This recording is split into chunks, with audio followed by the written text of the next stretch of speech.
에마 모리스는 캐나다 풍경사진에 누른 단순한 좋아요 하나가 자신의 인생을 영원히 바꿔놓을 줄은 상상도 못했다.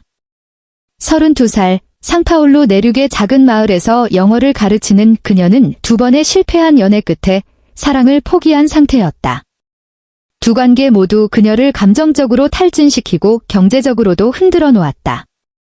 그녀의 일상은 예측 가능했다. 학교, 집, 토요일 헬스장, 그리고 가끔 절친한 친구 클레어 폰테인과의 저녁 식사. 클레어는 퀘벡 출신의 그래픽 디자이너로 몇 년 전 브라질로 이주한 여성이었다. 아이러니컬하게도 에마에게 국제 데이팅 앱 가입을 권유한 건 바로 클레어였다. 프로필을 만들어주면서 클레어가 말했다. 에마, 시야를 좀 넓혀야 해. 여기 남자들은 너한테 어울리지 않아. 외국 사람을 만나보는 건 어때? 캐나다 남자들은 친절하고 예에 바르잖아. 그리고 봐, 내가 살아있는 증거잖아. 잘 된다고. 에마는 진심 어린 기대보다는 지루함에 못 이겨 앱에 가입했다. 환하게 웃는 사진을 올리고 취미도 적었다. 독서, 하이킹, 요가, 그리고 직업까지. 2주 만에 수십 개의 매칭이 쏟아졌다. 대부분은 금방 버려도 될 만한 공허한 대화들이었고 남자들 대부분은 노골적으로 가벼운 만남만을 원했다. 심지어 형편없이 편집된 사진 속에서 결혼 반지를 숨기려는 유부남들도 있었다. 그런데 그때 코너 물라우드가 나타났다. 완벽한 남자, 아니 거의 완벽한 남자였다. 그의 첫 번째 메시지는 달랐다. 흔히 볼 수 있는 안녕, 잘 지내, 같은 문구가 아니었다. 코너는 그녀의 프로필을 꼼꼼히 읽고 그녀가 좋아한다고 언급한 책에 대해 코멘트를 달았다. 마거릿 애트우드는 캐나다 최고의 작가 중 한 명이죠. 그녀를 좋아한다면 앨리스 멀로도 꼭 읽어보셔야 해요. 여기 한 권 있는데 원하신다면 보내드릴게요. 에마는 흥미를 느꼈다. 그녀는 그의 프로필을 꼼꼼히 살펴봤다. 코너 물라우드, 38세, 토목 엔지니어, 브리티시 컬럼비아주 밴쿠버거주. 사진 속에는 관자놀이에 희끗희끗한 갈색 머리를 한 키 큰 남자가 따뜻하고 진실된 미소를 짓고 있었다. 로키산 맥트레일에서 찍은 사진들, 사교 모임 사진들, 그리고 벤슨이라는 이름의 골든 리트리버와 함께한 사진들도 있었다. 그는 진짜처럼 보였고 진실해 보였다. 수많은 온라인 프로필에서 풍기는 자기적인 분위기가 없었다. 너무 완벽한 것 같아. 에마는 점심 식사 자리에서 클레어에게 핸드폰 속 사진들을 보여주며 말했다. 클레어는 사진들을 꼼꼼히 분석했다. 캐나다인이고 밴쿠버에 살고 안정적인 직업도 있네. 에마, 온라인에 있는 남자들이 다 사기꾼인 건 아니야. 가끔은 좋은 사람을 만나기도 해. 그래도 천천히 알아가. 알았지? 조금씩 알아가는 거야. 에마와 코너의 대화는 빠르게 깊어졌다. 그는 세심했고 그녀의 삶에 대해 질문했으며 그녀가 무심코 언급한 사소한 세부사항들도 기억했다. 에마가 직장 문제로 스트레스를 받는다고 하자 코너는 5분짜리 음성 메시지를 보내 실질적인 조언과 격려의 말을 전했다. 에마가 산을 좋아하지만 진짜 눈을 본 적이 없다고 하자 그는 휘슬러 근처 트레일을 하이킹하는 자신의 영상을 보내며 약속했다. 언젠가 직접 다 보여줄게. 3주 후, 그들은 첫 번째 영상 통화를 했다. 에마는 긴장해서 옷을 3번이나 갈아입었고 결국 클레어가 눈을 더 예쁘게 보이게 해준다고 말한 하늘색 블라우스를 골랐다. 통화가 연결되고 코너의 얼굴이 화면에 나타났을 때 그녀의 심장이 빠르게 뛰었다. 그는 직접 보니, 아니 적어도 카메라를 통해 보니 훨씬 더 잘생겼다. 대화는 자연스럽게 흘러갔다. 그는 그녀의 억양을 놀리며 농담했다. 그녀는 그가 그녀를 감동시키려고 배우는 포르투갈어 단어들을 발음하는 방식에 웃음을 터뜨렸다. 당신은 제가 상상했던 것과 똑같네요. 통화가 끝날 무렵 코너가 말했다. 그의 파란 눈이 카메라를 향해 고정된 방식이 에마의 뱃속에서 나비들을 날게 했다. 훨씬 더 아름답기도 하고요. 실제로는 무시한 위험 신호들이었다. 다음 2달은 감정적인 롤러코스터였다. 코너와 에마는 매일 대화를 나눴다. 낮 내내 문자 메시지를 주고받고 파울로와 밴쿠버의 5시간 시차를 고려하면서 밤에는 영상 통화를 했다. 그는 진지한 무언가를 쌓는데 진심으로 관심 있는 것처럼 보였다. 흥미롭기도 하고 살짝 무서울 정도의 확신을 가지고 그들의 미래에 대해 이야기했다. 혼자인 게 지쳤어요. 에마 어느 날 밤 그의 목소리가 전화기 너머로 부드럽게 흘러나왔다. 전에도 연애를 했지만 진정한 의미가 있었던 건 없었어요. 당신을 만났을 때는 달랐어요. 당신은 달라요. 에마는 이 말들에 마음이 녹았다. 마침내 자신을 보아주고 자신의 가치를 알아주는 사람이 생겼다. 하지만 이상한 순간들이 있었고 그녀는 당시에는 그것들을 무시하기로 했다. 한 번은 에마가 동료가 교직원들을 해피아워에 초대했다고 무심코 언급했는데 코너가 눈에 띄게 불편해했다. 해피아워의 남자들도요. 그는 대수롭지 않은 척하려 했지만 실패했다. 갈 거예요. 코너, 그 사람들은 내 동료들이에요. 에마가 살짝 짜증 섞인 목소리로 대답했다. 당연히 가야죠. 직업적인 삶의 일부인 거려 그는 재빨리 사과했다. 당신 말이 맞아요. 미안해요. 그냥 이렇게 멀리 있으면서 당신이 다른 남자들에게 둘러싸여 있다고 상상하면 힘들어요. 바보 같다는 거 알지만 질투가 나요. 당신이 그만큼 소중하기 때문이에요. 에마는 그의 설명을 받아들였다. 결국 누군가가 그렇게 신경을 써준다는 게 기분 좋은 일 아닌가? 클레어는 또 이상한 점을 발견했다. 에마, 왜 그는 항상 같은 장소에서만 전화하는 거야?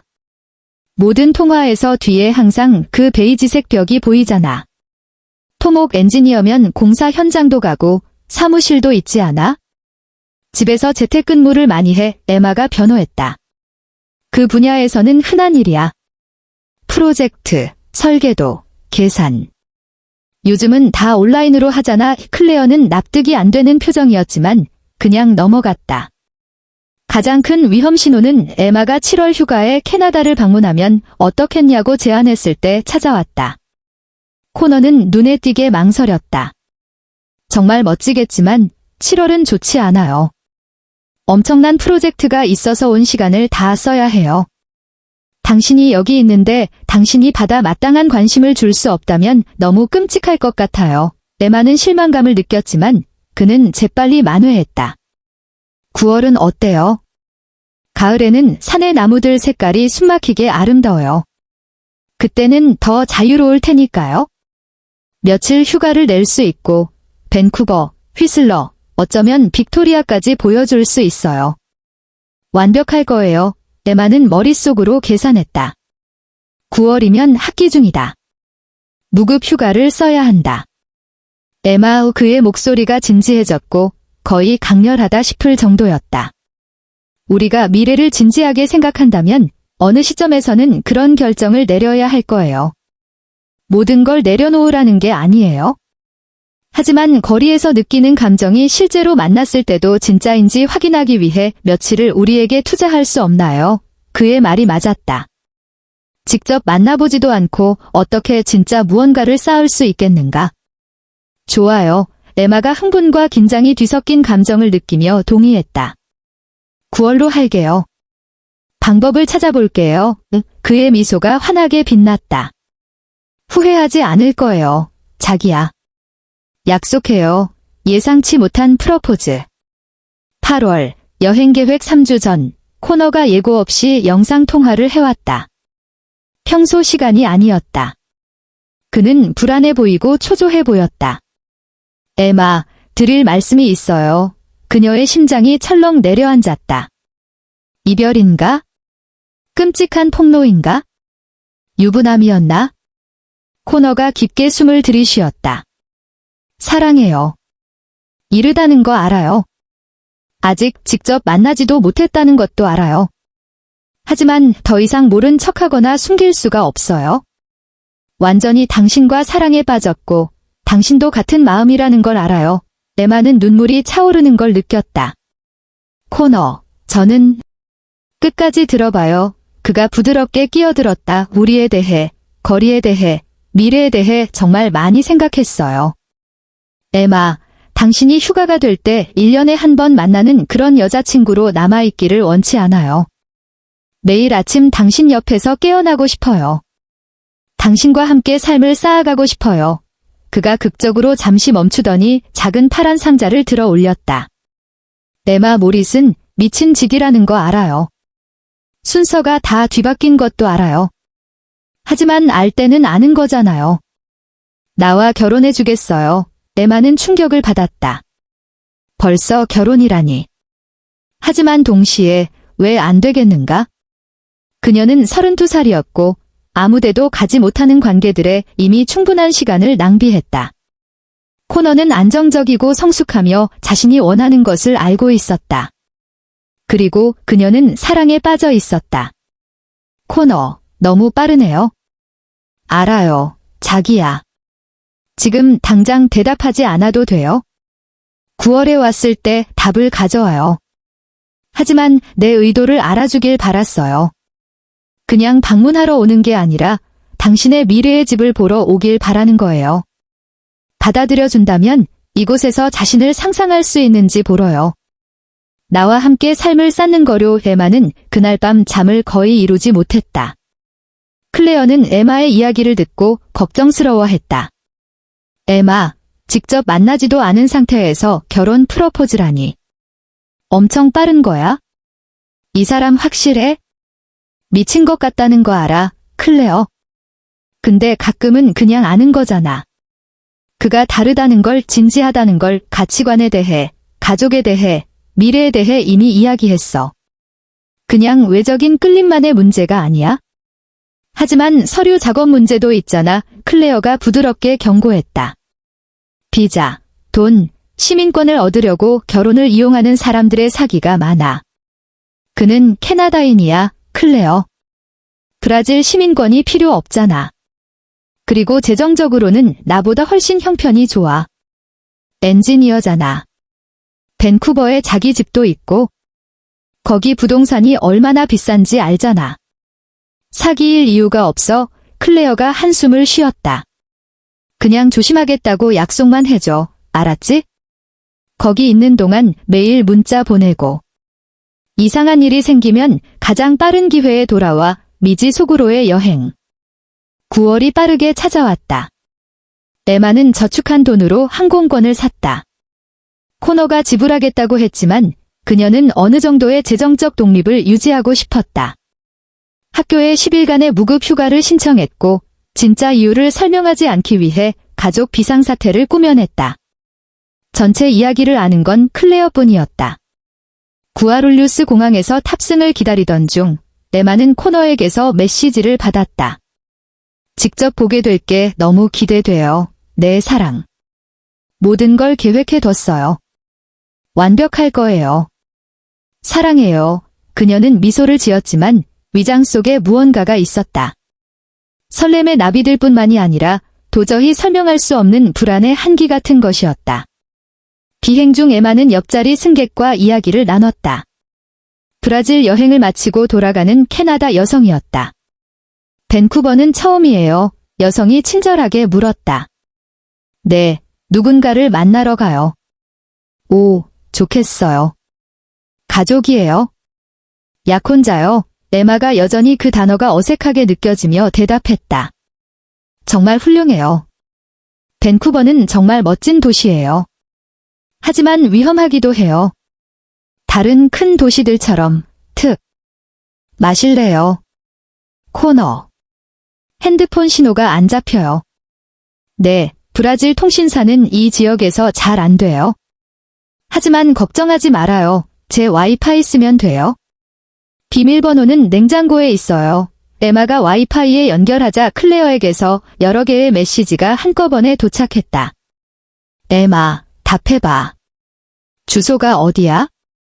걱정돼, 친구야. 다 괜찮다고 확인해줘. 에마가 빠르게 답했다. 미안, 여기 핸드폰 신호가 없어. 나 괜찮아. 집이 정말 아름다운데 엄청 외딴 곳에 있어? 코너는 완벽하게 잘해주고 있어? 잠깐 후에 위치 보내줄게 위치를 공유하려 했을 때 GPS가 제대로 작동하지 않았다. 연결 상태가 이상했다. 와이파이 문제 있어요. 코너가 갑자기 그녀 뒤에 나타나며 물었다. 에마는 핸드폰을 거의 떨어뜨릴 뻔했다. 어머, 깜짝이야. 네, 좀 느려요. 산이라 인터넷 인프라가 제한적이에요. 하지만 기본적인 건 돼요. 처음 이틀은 표면적으로는 즐거웠다. 코너는 공들인 식사를 만들어주고 부지를 구경시켜주고 지역에 대한 이야기를 들려줬다. 하지만 사소한 것들이 에마를 신경 쓰이게 하기 시작했다. 그는 항상 그녀가 핸드폰을 하는 걸 알고 있었다. 그녀가 타이핑할 때마다 우연히도 나타났다. 밴쿠버 다운타운을 걷자고 제안하면 핑계를 댔다. 오늘은 좋은 날이 아니에요? 교통이 너무 막혀요. 또는 내일로 미뤄요. 오늘은 쉬어요. 그리고 끊임없는 질문들이 있었다. 누구랑 얘기해요? 뭐 하고 있어요? 왜 이렇게 조용해요? 셋째 날 저녁 식사 시간에 코너가 샴페인을 꺼냈다. 건배해요. 잔을 따르며 그가 말했다. 우리에게, 그리고 우리의 미래에 에마는 건배를 했지만 코너가 자신의 잔을 마시지 않는다는 걸 알았다. 마시지 않아요. 못 마셔요. 오늘 아침에 항생제를 시작했어요. 목 감기예요. 하지만 당신은 마셔요. 그녀는 몇 모금 마셨다. 샴페인은 약간 쓴맛이 났지만 익숙하지 않은 고급 브랜드 때문이라고 생각했다. 에마, 물어볼 게 있어요. 코너가 진지해지며 말했다. 결혼 프러포즈에 대해 생각해봤어요. 그녀는 아직 모든 것을 처리하는 중이었다. 외딴 집, 그의 행동, 작은 이상한 신호들. 코너, 저는 직접 만난 지 이제 3일밖에 안 됐잖아요. 물론 맞는 말이에요. 미안해요. 밀어붙여서 그의 얼굴이 잠깐 어두워졌다가 재빨리 미소를 지어냈다. 그냥 당신이 여기 있다는 게 너무 행복해서요. 에마는 어지러움을 느끼기 시작했다.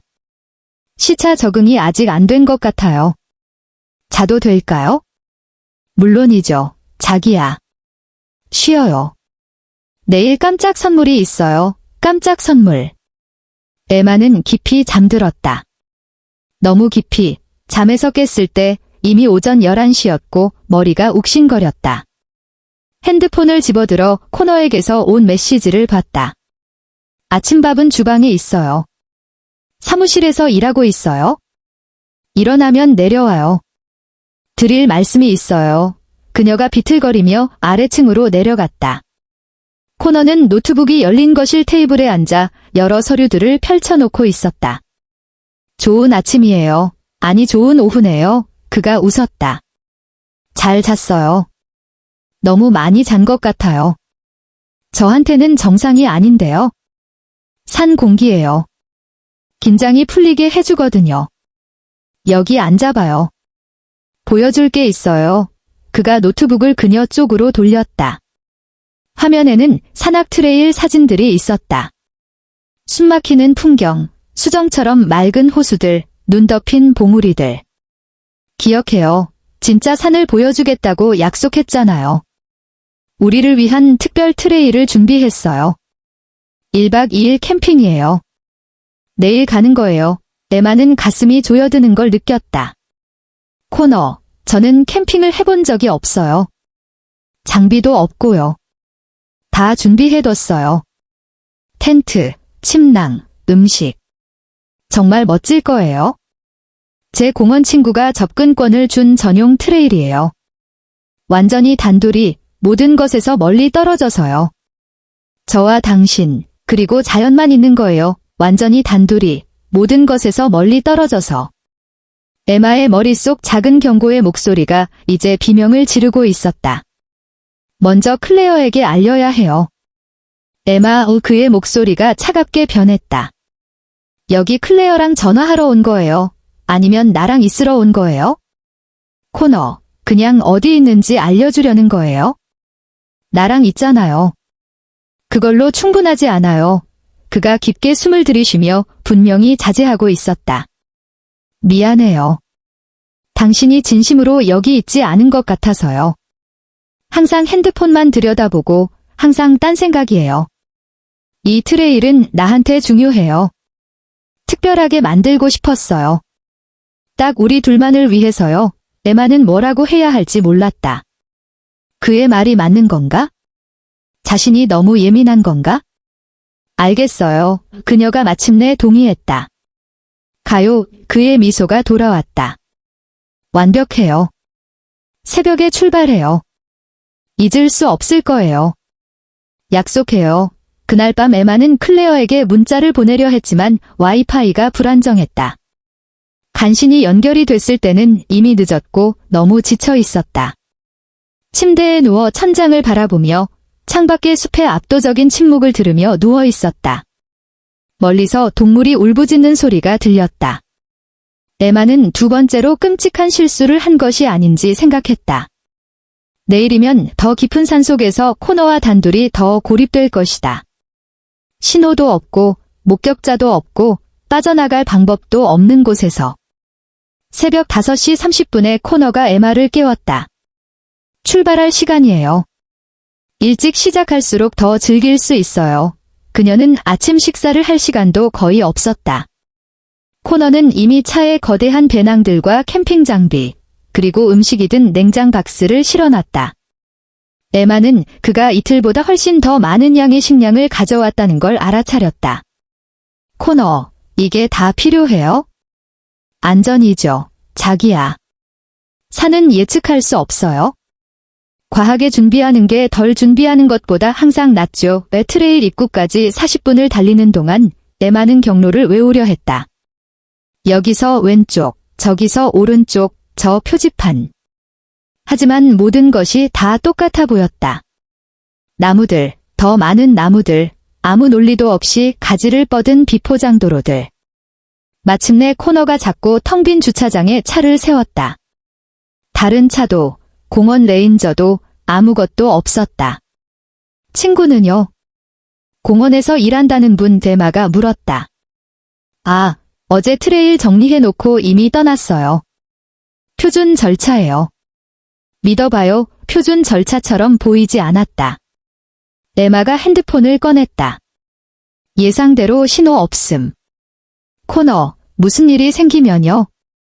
어떻게 도움을 요청해요? 그가 배낭에 부착된 기기를 보여줬다. 위성 신호가 있는 비상용 GPS가 있어요. 긴장하지 말아요. 다 통제 가능해요. 하지만 에마는 그가 그 기기를 자신에게 주지 않는다는 걸 알아차렸다. 자신의 배낭에 보관하고 있었다. 끝없는 숲의 트레일은 평화롭게 시작됐다. 우뚝 솟은 나무들, 소량기, 새들의 노래. 잠깐은 에마도 거의 긴장을 풀 수 있을 것 같았다. 하지만 2시간 걷고 난 후 무언가가 바뀌었다. 코너가 말을 멈췄다. 그가 진지해지고 집중하기 시작했다. 속도가 빨라졌다. 에마는 따라가기가 힘들어지기 시작했다. 코너, 속도를 줄일 수 있어요? 이런 거 익숙하지 않아요. 해지기 전에 캠프에 도착해야 해요. 그가 뒤도 돌아보지 않고 대답했다. 어서요, 부탁이 아니었다. 명령이었다. 1시간이 더 흘렀다. 에마의 다리가 타오르듯 아팠다. 나무 뿌리에 걸려 무릎으로 넘어졌다.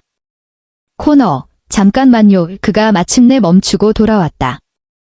하지만 그가 그녀를 바라볼 때 그 눈에는 걱정이 없었다. 짜증이 있었다. 에마, 이럴 시간 없어요. 일어나요. 피곤해요. 쉬어야 해요. 거기 도착하면 쉬는 거예요. 그가 강하게 팔을 잡아 일으키며 말했다. 지금 일어나서 걸어요. 그의 손이 너무 세게 쥐었다. 자국이 남을 것이었다. 에마는 처음으로 진짜 두려움을 느꼈다. 이건 영상통화 속의 다정한 코너가 아니었다. 다른 누군가였다. 공포의 캠프.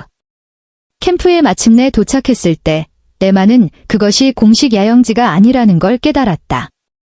그냥 코너가 선택한 빈터였고 완전히 고립된 곳이었다. 그녀는 어디에 있는지, 얼마나 걸어왔는지 전혀 알지 못했다. 텐트 칠게요. 당신은 쉬어요. 코너가 그녀의 배낭을 땅에 던지며 말했다. 에마는 돌 위에 앉아 운동화를 벗었다. 발이 벗겨져 있었다. 본능적으로 핸드폰에 손이 갔다. 물론 신호 없음. 그 쓸데없는 거 그만 봐요. 코너가 날카롭게 말했다. 그녀는 충격을 받아 그를 바라봤다. 실례지만요. 핸드폰. 치워요. 여기서는 소용없잖아요. 코너, 왜 그렇게 말하는 거예요? 왜 나한테 그런 식으로 말해요? 그가 하던 일을 멈추고 천천히 그녀를 향해 걸어왔다. 그의 눈에 무언가가 있었다.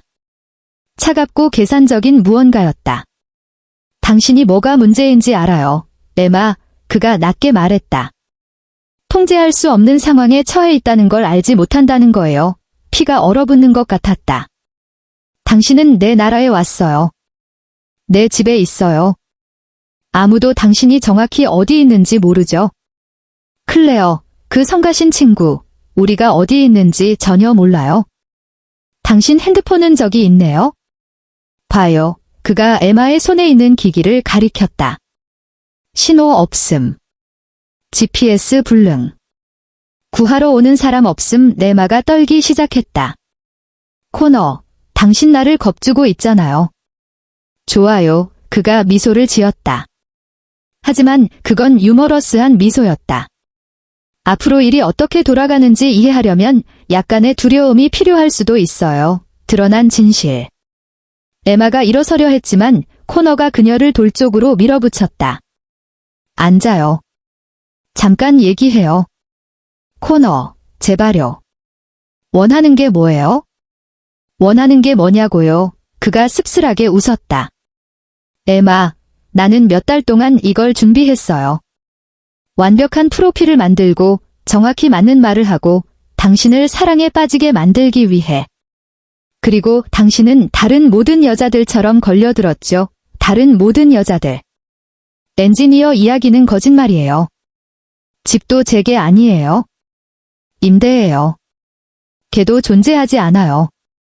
당신이 나에 대해 아는 모든 것, 단 하나도 빠짐없이 전부 거짓말이에요. 에마는 구역질이 났다. 당신은 누구예요? 당신들처럼 프린스 차밍을 받을 자격이 있다고 생각하는 여자들, 완벽한 삶을 살 거라 생각하며 오는 여자들에 지친 사람이에요. 당신들 같은 여자들을 몇 명이나 이 산으로 데려왔는지 알아요. 그녀의 목소리에 공포가 담겼다. 몇 명이요? 코너가 몸을 굽혀 그녀와 눈높이를 맞췄다. 당신은 5번째예요, 에마. 다른 4명이 어떻게 됐는지 알아요? 침묵. 돌아오지 않았어요. 에마는 참을 수가 없었다. 그 자리에서 바로 토했다. 코너가 역겹다는 표정으로 뒤로 물러섰다. 나중에 치워요. 이제 내가 시키는 대로 정확히 할 거예요.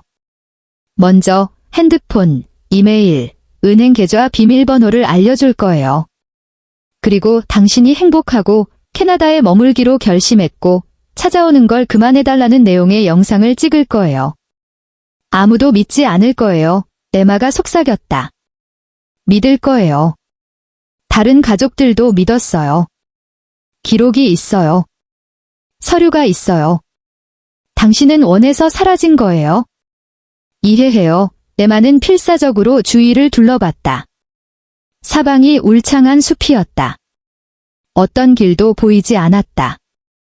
어디서 왔는지도 거의 기억할 수 없었다. 그리고 코너의 말이 맞았다. 아무도 자신이 정확히 어디 있는지 몰랐다. 그녀는 포식자의 소나귀에서 완전히 혼자였다. 에마는 억지로 숨을 쉬었다. 지금 패닉하면 죽는다. 생각해야 했다. 시간을 벌어야 했다. 코너, 그녀가 목소리를 차분하게 유지하려 애쓰며 말했다. 어차피 나를 죽일 거라면 왜 비밀번호가 필요한 거예요? 왜 영상이 필요해요? 그가 그 질문에 인상이 쓰였다. 똑똑하네요. 3번째보다 훨씬. 그 여자는 몇 시간을 울기만 했는데 그가 근처 바위에 앉았다. 마치 가볍게 대화를 나누는 것처럼 여유로운 모습이었다. 설명할게요. 당신은 알 자격이 있다고 생각하니까요. 비밀번호는 나중에 계좌를 정리하는 데 필요해요. 다양한 역의 계좌로 조금씩 이체하는 거죠. 의심스러운 건 없고 빨간 신호도 없어요. 영상은 글쎄요. 그건 내 보험 정책이에요. 무엇에 대한 보험이요? 수사에 대한 보험이죠. 봐요, 에마. 나는 바보가 아니에요. 충동적인 살인마가 아니에요. 나는 조직적이고 체계적이에요. 누군가가 사라지면 경찰이 가장 먼저 뭘 찾겠어요? 그 사람이 사라지길 원했다는 신호들이요. 그리고 그녀가 행복하고 새로운 사랑을 찾았고 캐나다에서 새 출발을 하고 싶다고 말하는 영상이 있다면 사건 종결이죠. 성인은 원한다면 사라질 권리가 있으니까요. 에마는 목구멍으로 무언가가 올라오는 걸 느꼈다. 4명의 여자들은요? 아무도 찾지 않았어요. 찾았죠. 코너가 어깨를 으쓱했다. 첫 번째 여자 가족은 심지어 사설 탐정까지 고용했어요. 뭘 찾았는지 알아요? 그녀가 사랑에 빠졌다고, 결혼할 거라고, 한동안 가족과 연락하고 싶지 않다고 말하는 영상들이요. 호텔 결제 내역, 매장 구매 기록, 은행 거래 내역, 모두 추적 가능하고 모두 서류화돼 있죠. 하지만 그건 당신이 한 거잖아요. 그녀가 한 게 아니잖아요. 물론이죠. 하지만 어떻게 증명해요? 시신을 찾으면 그는 차갑게 미소 지었다. 절대 못 찾을 거예요, 에마. 이 산들에는 수천 군데 장소가 있어요. 깊은 협곡들, 얼어붙은 강들, 야생 동물들. 자연이 저를 대신해 일을 해주거든요. 첫 번째 밤 코너는 어두워지기 전에 에마에게 영상 3개를 찍도록 강요했다. 각각의 영상에서 화면 밖에서 칼을 들고 있는 그 앞에서 그녀는 억지 미소를 지으며 행복하고 캐나다에 머물기로 결심했다고 말했다. 더 감정을 넣어요. 그가 명령했다. 사랑에 빠져 있잖아요. 기억해요. 납치되고 있는 게 아니에요. 더 그럴듯하게 해요. 영상 후 그는 진짜 수갑으로 그녀를 나무에 채웠다. 이거 훈련받은 거예요. 에마가 그가 전문적인 정확성으로 수갑을 채우는 것을 지켜보며 물었다. 경찰 출신이에요. 코너가 아무렇지 않게 대답했다. 밴쿠버 경찰에서 10년 근무했어요.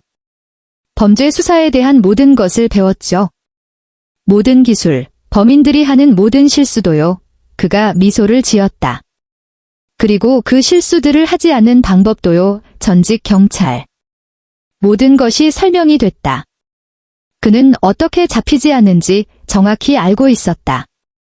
왜 이러는 거예요? 에마가 물었다. 그가 계속 말하게 해야 했다.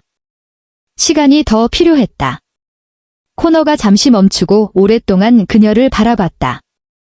정말 알고 싶어요. 네, 그가 피워놓은 불 옆에 앉았다. 전처 5년 전에 떠났어요. 은행 계좌를 비우고 이혼 때 집도 가져가고 딸 양육권도 가져갔어요. 왜인지 알아요. 판사가 그녀를 믿었기 때문이에요. 그녀가 울면서 나를 두려워한다고 했거든요. 거짓말이에요. 다 거짓말이에요. 하지만 여자들은 항상 이기잖아요. 그렇죠? 시스템은 항상 당신들 편이에요. 그래서 무고한 여자들을 죽이는 거예요? 복수가 아니에요. 그가 차분하게 말했다. 정의예요. 더 나은 삶, 쉬운 결혼, 캐나다 시민권을 얻을 거라 생각하며 오는 당신들 각각은 다 똑같아요. 이기적이고 교묘하죠. 나는 그냥 세상에 도움이 되는 일을 하는 거예요. 에마는 현실에서 완전히 벗어난 사람을 상대하고 있다는 걸 깨달았다. 그는 자신이 피해자이고 그녀가 악인인 서사를 만들어 놓았다. 기회. 밤 동안 코너는 텐트 안에서 잤다. 에마는 얇은 침낭 하나만 가진 채 나무에 수갑이 채워진 상태로 있었다. 기온이 잔인할 정도로 떨어졌다. 에마는 제어할 수 없을 만큼 떨었다. 새벽 3시쯤 그녀는 무언가를 들었다.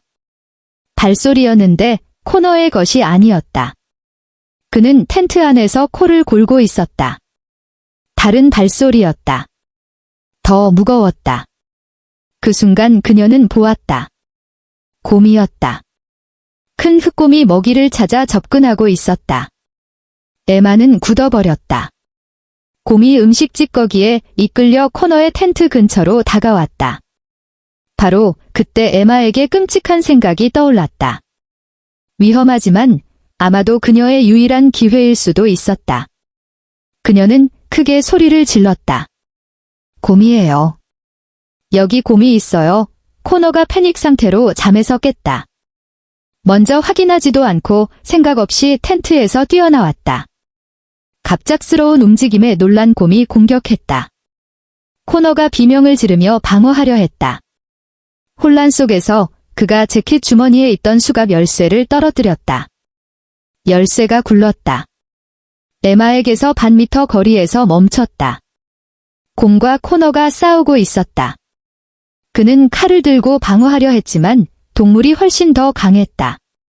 에마는 최대한 몸을 뻗었고 수갑이 손목을 파고들었다. 손가락이 열쇠에 닿았다. 거의 조금만 더 이 코너는 곰을 칼로 찌르는 데 성공했고 곰은 부상을 입고 숲속으로 달아났다. 그가 팔과 얼굴에서 피를 흘리며 가쁜 숨을 몰아쉬며 땅에 쓰러졌다. 에마가 마침내 열쇠를 잡았다. 수갑을 풀고 달렸다. 어둠 속을 향해 어디로 가는지도 모른 채 달렸다. 코너가 등 뒤에서 소리를 질렀다. 에마, 거기서 살아남지 못할 거예요. 돌아와요. 하지만 그녀는 멈추지 않았다. 숲속에 무엇이 있든 상관없었다. 코너보다 더 나쁜 건 없을 테니. 에마는 눈을 감고 숲을 달렸다. 나뭇가지들이 얼굴을 핥히었다. 돌들이 얇은 운동화를 통해 발을 베었다. 어느 방향으로 가는지 전혀 알 수 없었다. 그냥 코너에게서 멀어져야 한다는 것만 알았다. 등 뒤에서 그의 목소리가 울려 퍼졌다. 에마, 거기서 죽을 거예요. 곰도 있어요. 퓨마도요. 음식도 없고 물도 없어요. 그녀는 다리가 완전히 포기할 때까지 달렸다.